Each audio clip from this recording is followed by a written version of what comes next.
Cabbage. Pwede ba? Kami nga dinagawa nito. Ayan.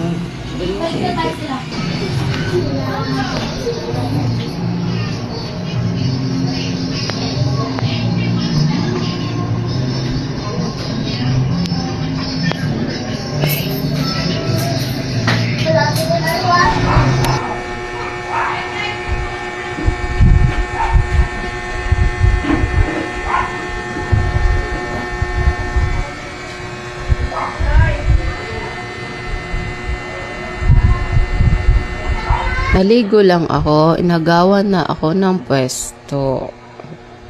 Dito ako nakahiga sa mat na to eh. Tapos wala lang ako. Siya naman nahiga. Oh. Siya naman nahiga. Ang dito ng baby ko, malaki na naman.